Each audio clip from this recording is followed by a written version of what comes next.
Hey, my friend, are you a small business owner that loves God, family, country, and capitalism? If so, you're in the right place. Welcome to the War Plan Briefing. My name is Josh. Today, we're going to talk about confirmation versus transformation and how it could really help you. Let's get into it. Have you ever heard the quote that if nothing changes, nothing changes? It's kind of deep, but it's kind of simple at the same time. Look, going into 2023 or whatever year you're watching this video in, are you really actually going to make changes? And if you are, how do you know if you're making the right types of changes? You know, there's two types of ways to change. You can be conformed by external factors, or you can be transformed from internal factors. And it might sound weird and hooey-pooey and all that kind of thing, but it's not. It makes a lot of sense. First of all, let's define the difference between conforming and transforming to begin with. Something that's conformed or formed, what it means definitionally is that there's outside forces shaping something into a new shape. It's being conformed. Think of a body panel in an auto shop, right? On an assembly line. So they take this piece of sheet metal and they stamp it with a die,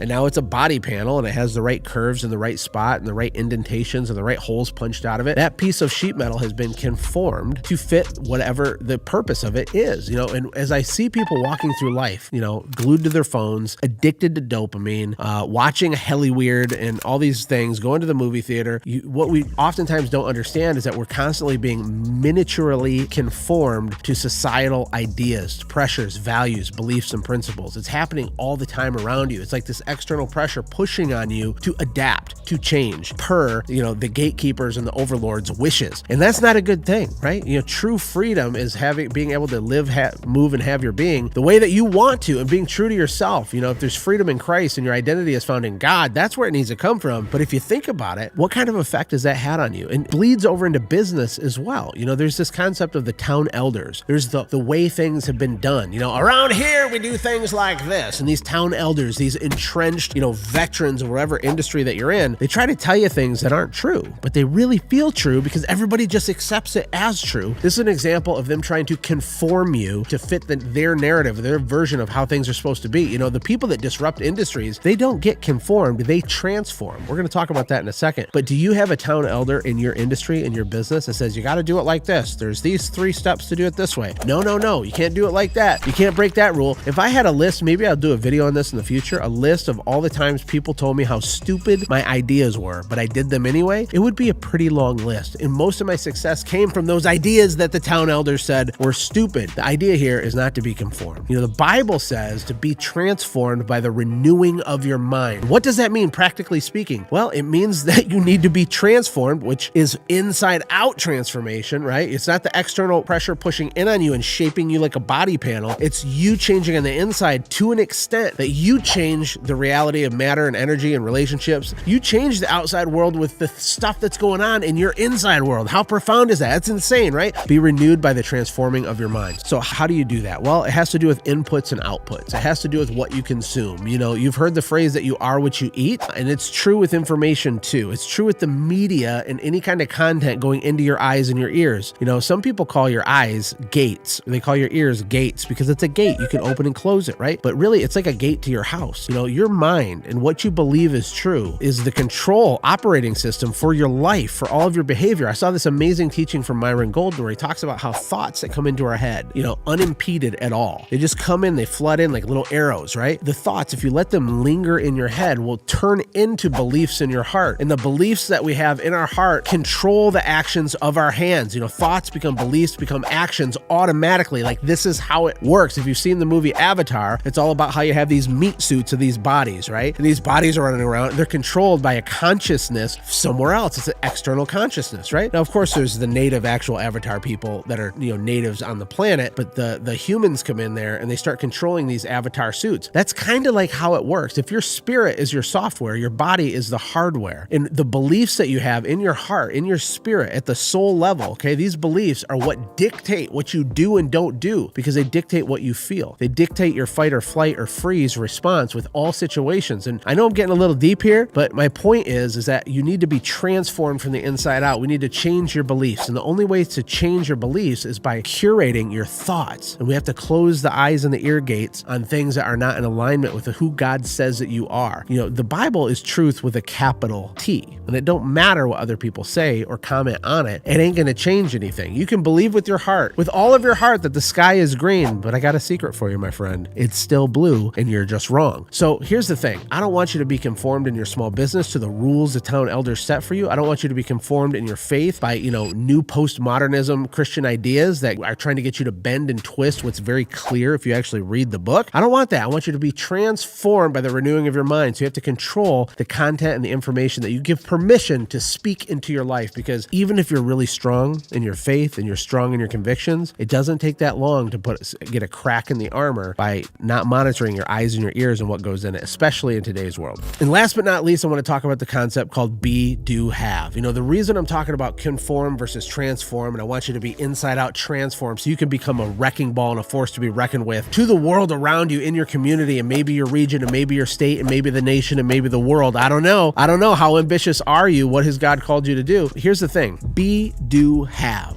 People want to have stuff. People are very materialistic, especially in Western society. We buy things we can't afford to impress people we don't like, and we don't even need these things in the first place, right? It happens all the time. Even good people, we fall into this trap. And the reason this happens is because there's a 3-step formula on how to manifest, God's will for your life. It's who do you have to become so that you can effortlessly do what needs to be done, so then you'll automatically have what it is you're supposed to have. People do it backwards. They try to do the have. Gimme, gimme, gimme. I want the hot tub. I want the jet ski. I want the bass boat. I want the vacation. Oh, I deserve it. Oh, I earned it. Oh, I worked hard for it. Push pause on that line of thinking for a second. If you start curating your thoughts, which will transform your beliefs, the actions in your hand will start to change. And what that means, my friend, is that you are you're becoming more. You're leveling up who you are. We're called human beings for a reason. We're human beings, right? The idea is to grow as a person. And I have a question for you. Who do you have to become more easily do what needs to be done to automatically have what you're supposed to have? You see, the stuff that you have right now is a manifestation of who you are. Now, there can be temporary setbacks, okay? I'm not talking about just relationships and love and things like that. When it comes to economics, okay, the money that you have in your bank account, kind of the success or constraint that you're having in your business is a representation of who you have become to this point. Now, there's lots of room to grow. Everything God made, He designed to grow and expand and work, right? He created fish to fly and they fly, and fish to swim and they swim. And He created you to grow and expand and create. If we're made in God's image, He's a creator, so are you. You're a creator too. If you put a vision in your heart for something big for your life, that's the have, okay? Be, do, have. If you know you're supposed to have this thing so you can build orphanages, or you're supposed to have this result or accomplishment so you can change the world for whatever reason you want for you, that's for you. This have can only be attained by becoming more so that you can do more, right? If you only try to do without becoming, you're going to get burned out and fall over. So that's my message for today. I want to encourage you to become transformed, not confirmation, but transformation from the inside out, so you can be a force to be reckoned with in the world around you and change the people's lives that you're meant to change and serve the people you're meant to serve. Hey, my name is Josh, and this channel is for entrepreneur families. And I hope you're enjoying this content. And if you are, please subscribe and tell your friends and share the video and